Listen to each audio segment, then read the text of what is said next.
Muchísimas gracias, profesor Blázquez. Gracias por tu presentación tan entrañable y cariñosa como siempre. Me has dejado el listón muy alto porque has nombrado a un gran creador como Tara Borelli. Vamos a intentar estar a la altura. Bien, yo voy a continuar un poco la línea de lo que hemos venido dibujando hasta ahora sobre el papel de la mujer en el arte, lugares comunes en los que resiliencia, arte, música, imagen, paisajes sonoros que nos acaba de contar Marisa de una manera absolutamente magistral, artes vivas, todos estos elementos o conceptos van a coincidir en el relato atemporal, fijaos que pongo la atemporal, o fuera del tiempo, y complejo que es el universo femenino. Me gustaría empezar diciendo una pequeñita reseña o un fragmento de esa enorme escritora que es Marguerite Yourcenar. Dice Yourcenar, la memoria de las mujeres se parece a esas mesas antiguas que utilizan para coser. Están llenas de cajones secretos, algunos están cerrados desde hace mucho tiempo y no se pueden abrir. Otros contienen flores secas que han quedado reducidas a polvo de rosas, otras madejas enredadas y a veces alfileres. Bien, vamos a abrir uno de esos cajones del tiempo y la memoria para asomarnos al siglo XVII, retroceder en el tiempo y hablar de la mujer como personaje en el teatro del siglo de oro. Pero vamos a enfocar el análisis de forma muy concreta hacia un fenómeno que fue tremendamente popular en los corrales de comedia y que encandiló a los grandes dramaturgos del siglo de oro, la mujer disfrazada de hombre en el teatro. Bien, el teatro del siglo de oro español, el teatro isabelino y la comedia barroca italiana comparten recursos dramáticos muy similares, personajes, historias, conflictos y también géneros dramáticos, por supuesto. Una de esas similitudes es precisamente la que tiene que ver con el uso del disfraz varonil. Y quisiera dejar claro que este travestismo dramático, fijaos cómo lo llamo, travestismo dramático, no consistía en que las actrices tuvieran que interpretar personajes masculinos, como por ejemplo sí ocurría en el teatro isabelino, donde un actor, por ejemplo, hacía de Julieta, el papel de Julieta, porque a las mujeres no se les permitía actuar. En España las mujeres sí pueden representar papeles femeninos, pero por circunstancias o motivaciones que ahora vamos a detallar, se van a ver obligadas por causa dramática a adoptar un rol masculino en la obra que están representando. Los grandes dramaturgos del siglo de oro supieron aprovechar muy bien esta transformación y desarrollaron una técnica muy ingeniosa en la que dos personajes, el personaje femenino y el masculino, podían convivir perfectamente en el mismo sujeto dramático. Dos identidades que se superponen o se solapan para crear, diríamos, un efecto complejo y que fue tremendamente novedoso, estamos hablando del siglo XVII, y que hoy, desde la perspectiva de nuestro teatro contemporáneo o posdramático, como nos guste llamarlo, podríamos considerarlo un efecto metateatral, que quiere decir que está o que va más allá del teatro. Pero ¿qué se esconde detrás de este fenómeno que llegó a ser tan popular en el teatro barroco? ¿Qué espera el público? Recordemos que en los corrales de comedia ocupan el patio principal los mosqueteros, mosqueteros que están de pie viendo la representación detrás de unos primeros bancos que se colocan en la parte principal del patio, donde se sientan aquellos que pueden pagarlo, pero en realidad la gran masa de público van a ser esos mosqueteros que están de pie. Si bien las mujeres van a tener acceso como espectadoras al recinto del corral, lo van a hacer desde la parte más elevada y más alejada del escenario, que se llama la cazuela. Bien, la cazuela es un recinto en el que hay una persona, digamos un funcionario, por entendernos, un personaje, una especie de acomodador, llamado el apretador, que las iba colocando y apretando para que ellas pudiesen entrar en aquel pequeñito recinto por lo voluminoso de los vestidos que llevaban. Por tanto, eran los hombres los que tenían un plano privilegiado del escenario para ver desde cerca a estas comediantas, que era como se llamaba a las actrices en el siglo XVII y XVI. Tenemos que situarnos además en una época en la que imperaban unas normas y unos tabúes sobre el honor y el decoro de la mujer, y que la censura de la Iglesia marcaba las reglas que había que cumplir en los espacios públicos. Por cierto, hay que añadir también a esto, no me quiero olvidar, que las mujeres actuaban en el teatro según también imponía un reglamento, debían llevar vestidos muy recatados porque no se les permitía ni en la calle ni cuando representaban en el teatro enseñar siquiera los tobillos.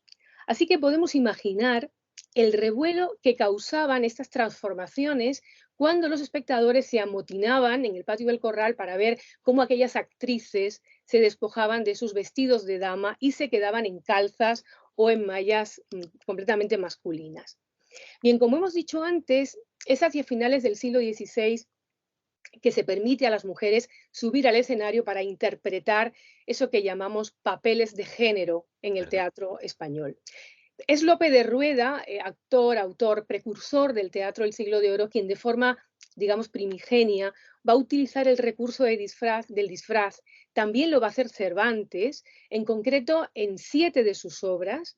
Hay una muy específica que es La Casa de los Celos, por ejemplo, en la que vemos ya al personaje de Marfisa, que es una de las protagonista de la comedia, caracterizada de amazona y armada como todo un soldado. Las actrices pueden representar papeles en el teatro, eso sí, siempre acompañadas y con el permiso de sus maridos. La censura eclesiástica vetaba cualquier intento de colocar a la mujer como centro de la actividad pública y mucho menos si la intención era actuar en el rol de travestida. Entrado el siglo XVII, las ordenanzas de 1609 que regulan los corrales de comedia nos explican por decreto cuáles van a ser esas restricciones hacia las mujeres.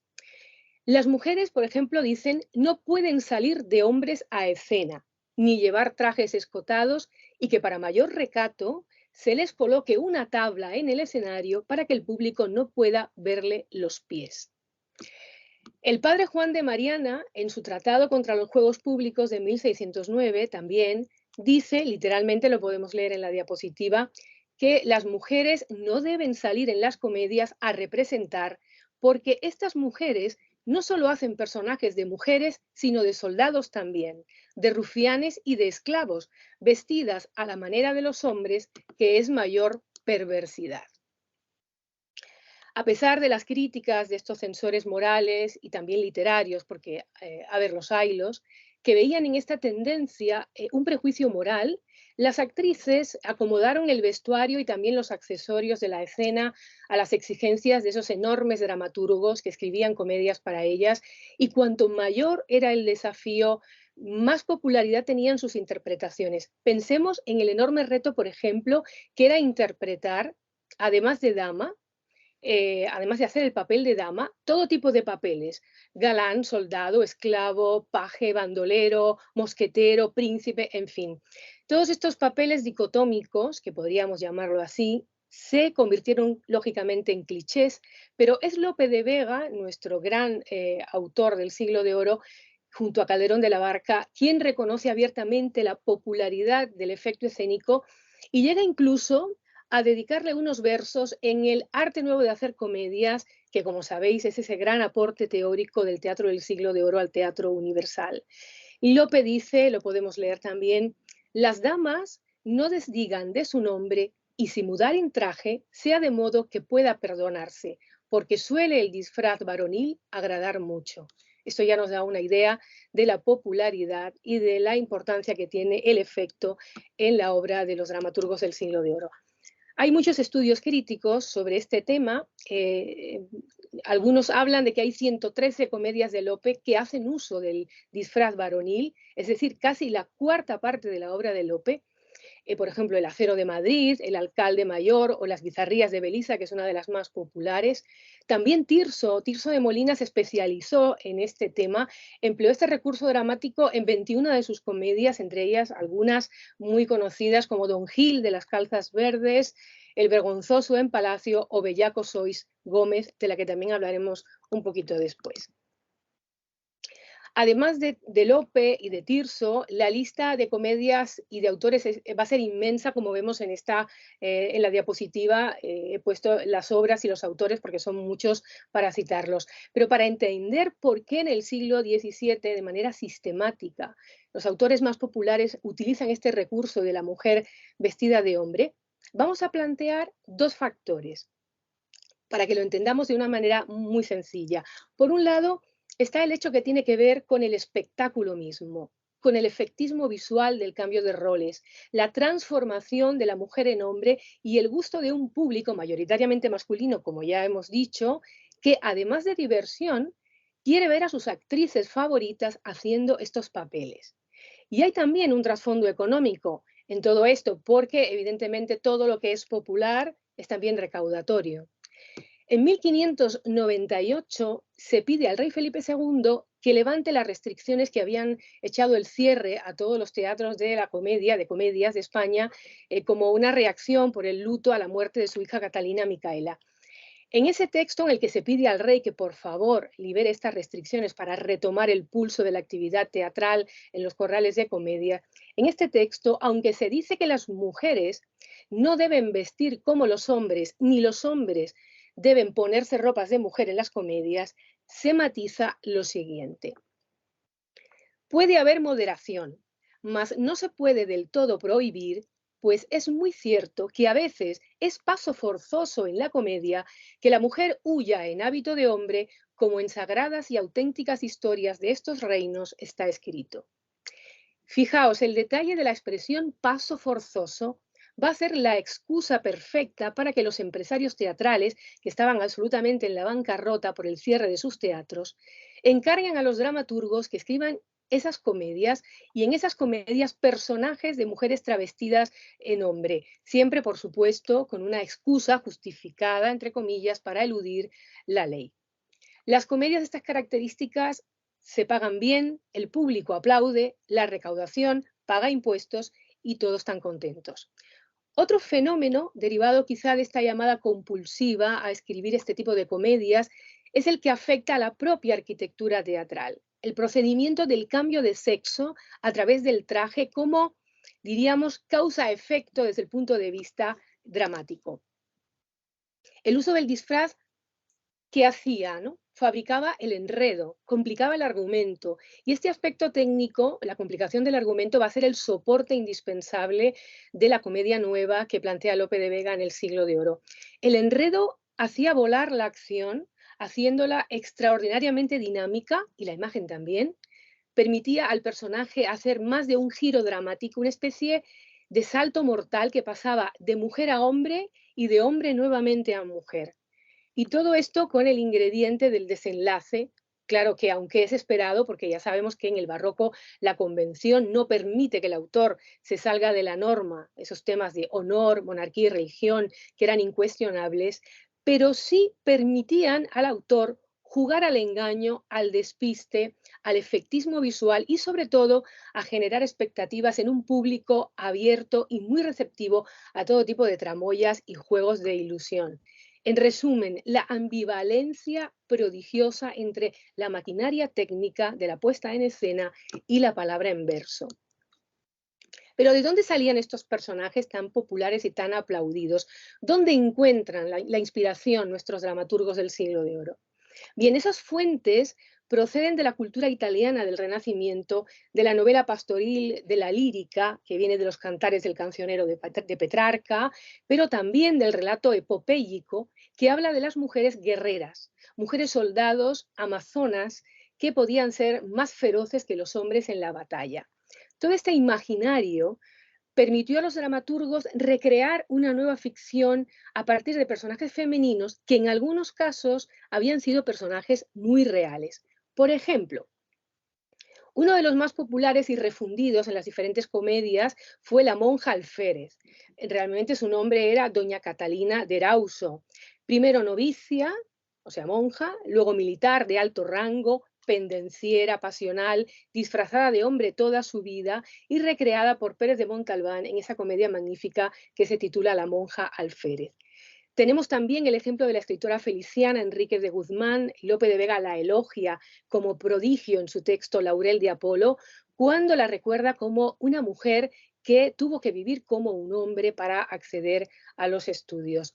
Dice Lope en sus versos, pues mintiendo su nombre y transformada en hombre, oyó filosofía y por curiosidad astrología.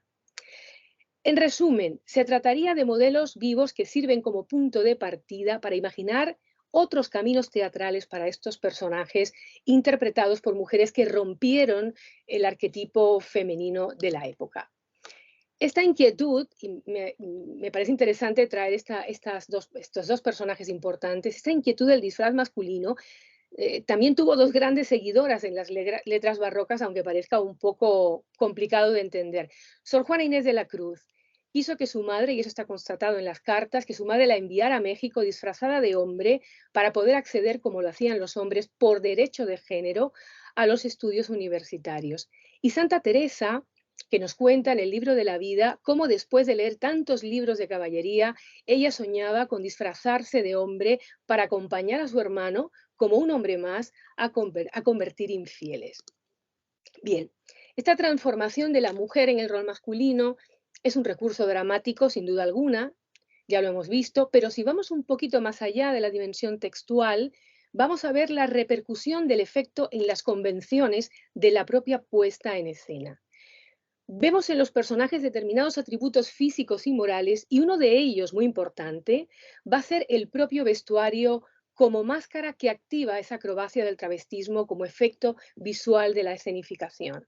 La indumentaria, el vestuario, los accesorios van a permitir la construcción de esos arquetipos femenino-masculino. En este sentido, los vestuarios no eran precisamente realistas, esto es interesante.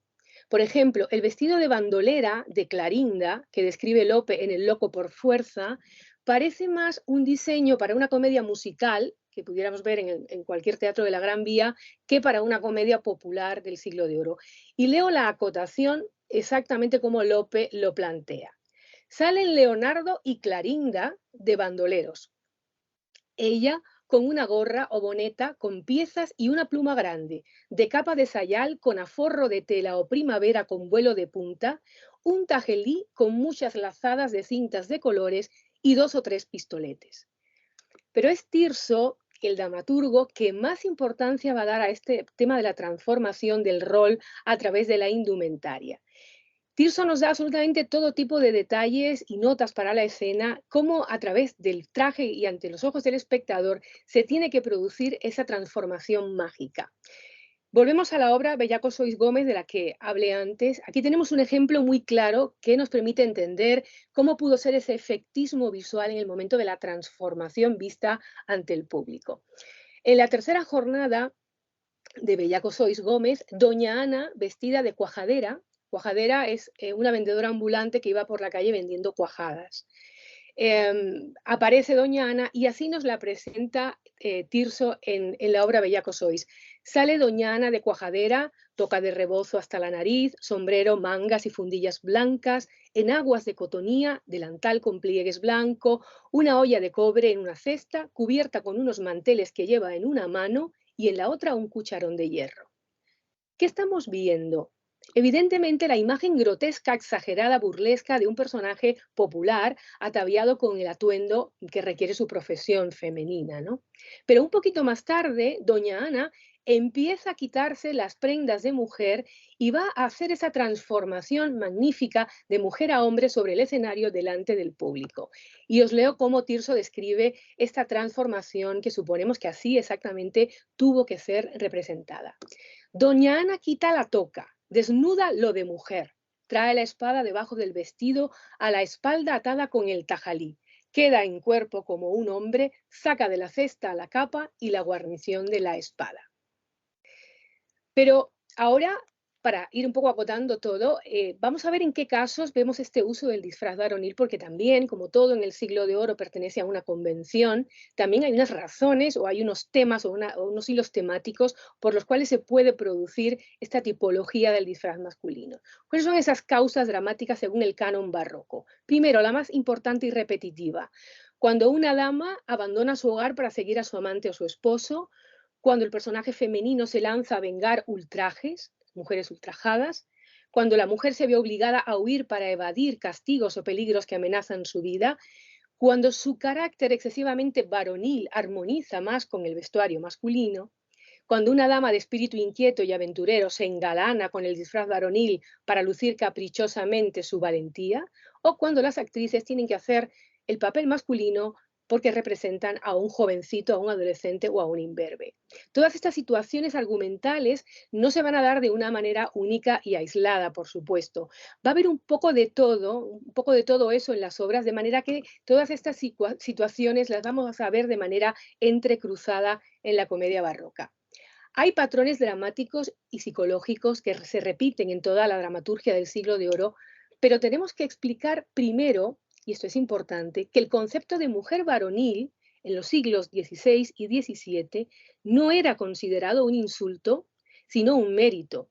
Y este concepto viene del Renacimiento italiano, en el que la mujer varonil se entendía también como parte del ideal femenino. Y os explico.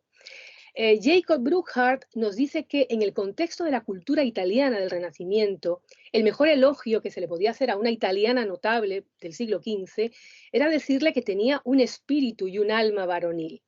Y esto lo podemos comprobar perfectamente en el pensamiento humanista de Boccaccio, que escribe en el proemio del libro de las mujeres ilustres en romance la siguiente alabanza dedicada a una mujer. En viendo afuera que lo que naturaleza al flaco y femenil sexo negó, Dios nuestro Señor con su dadivosa liberalidad y con arreo de maravillosas virtudes, en vos lo suplicó tan cumplidamente que hasta por vuestro nombre lo quiso demostrar en los griegos, que llaman andros a los que los latinos llamamos hombres, así que Andrea significa manifiestamente que hay en vos varonidad, virtud más varonil que de dama. También pone ese ejemplo de virtud femenil como concepto para hablar de aquellas mujeres que llegan incluso a tener muchos mejores atributos varoniles que los propios hombres a los que considera cobardes. Esta influencia italiana está en el origen del tema del barroco teatral y vemos eso, el gran interés por la revisión de estas fuentes literarias y artísticas como una tendencia que se va a reflejar sobre todo en la obra de las dos principales escuelas teatrales del barroco, la escuela de Lope de Vega y la escuela de Calderón de la Barca. Lope de Vega es quien va a fijar el modelo de la mujer disfrazada de hombre para los demás dramaturgos del siglo de oro. Va a imitar los modelos italianos como el Orlando Furioso de Ludovico Ariosto y el Orlando Innamorato de Matteo Maria Boiardo. Son mujeres tras el disfraz que en fuerza y valor van a imitar los modelos caballerescos y también a los personajes de la épica italiana, con reminiscencias en la tradición de las amazonas, como esas dos heroínas fantásticas que son Marfisa y Bradamante del Orlando y que van a estar muy presentes en todo el recorrido de la ficción lopesca. Otra obra que influye en esta construcción heroica, siguiendo en el caso de Lope como estudio de caso muy brevemente, porque no nos da tiempo para mucho más, es la inspiración que produce en él la obra de Torquato Tasso, Jerusalem Liberata, de 1581. Y Lope va a crear su propia versión epopéyica a partir de este poema narrativo que está inspirado en la época de las cruzadas. El personaje protagónico es Ismenia, que ha tomado las armas de su hermano y sus ropajes para hacerse pasar por príncipe y junto a los soldados va a luchar para retomar Jerusalén. Ismenia se enamora de Alfonso VIII, rey de Castilla, pero en todo su recorrido dramático vamos a ver de forma muy marcada cómo al apropiarse de estos códigos masculinos siente una contradicción de género cuando reconoce que su extraordinaria transformación en hombre la va alejando progresivamente de su condición de mujer, de su sentido de femineidad. Vamos a escuchar un personaje lleno de dudas y de contradicciones, más allá del amor que siente por el hombre por el que lucha a conquistar. Y así es como Lope sobrepasa el modelo italiano con un matiz que va más allá del arquetipo cómico o burlesco de esa mujer varonil, insertando en este personaje o encapsulando en este personaje dentro del género épico un trasfondo psicológico muy interesante. No voy a leer todo el texto, solo os voy a leer nada más un pequeño fragmento de cómo inicia este monólogo de Ismene.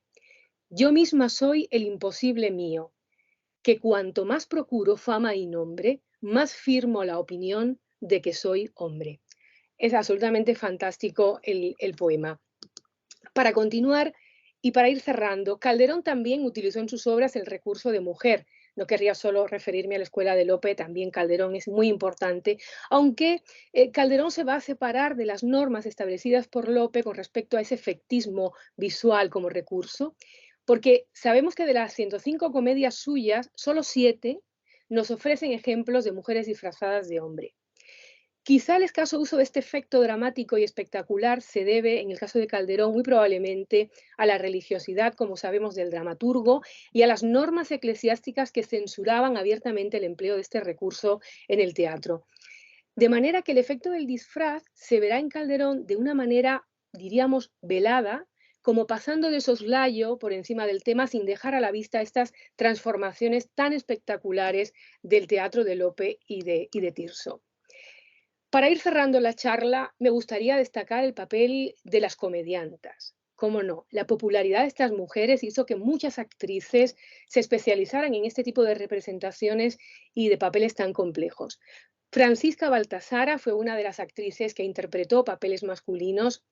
Casiano Pellicer, en su tratado sobre la comedia y el histrionismo en España del año 1804, dice sobre ella: era Baltasara primera dama, y no solo desempeñaba este papel con perfección, sino que era muy aplaudida en la ejecución de otros papeles en que, vestida de hombre, hacía de valiente, montando a caballo, haciendo guapezas e imitando retos y desafíos. La Calderona, María Inés de Calderón, claro que no tiene nada que ver con el Calderón de la Barca, autor.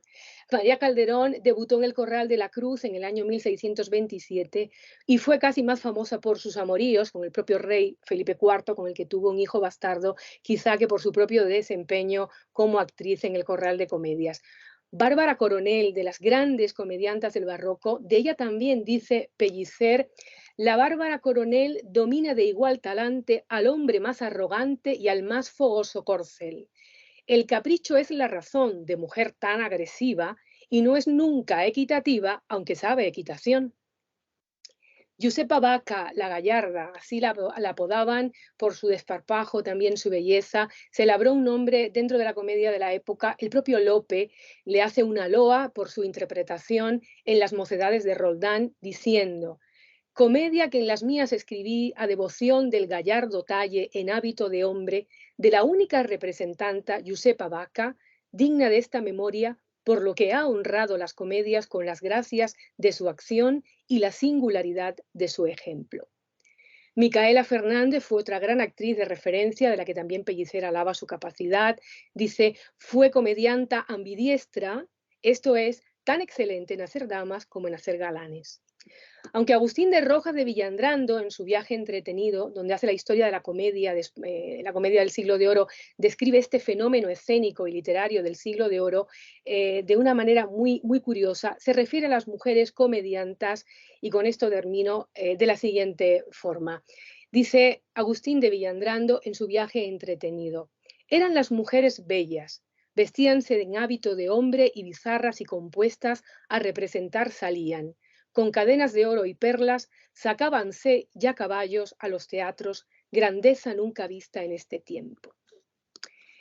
Y para terminar, le he pedido a 2 actores y compañeros que hagan una pequeña lectura teatralizada de una de las escenas en las que Rojas de Villandrando, en su Viaje entretenido, habla de la valía de las actrices de su tiempo y de la capacidad de interpretar no uno, sino todos los papeles que un autor podría imaginar.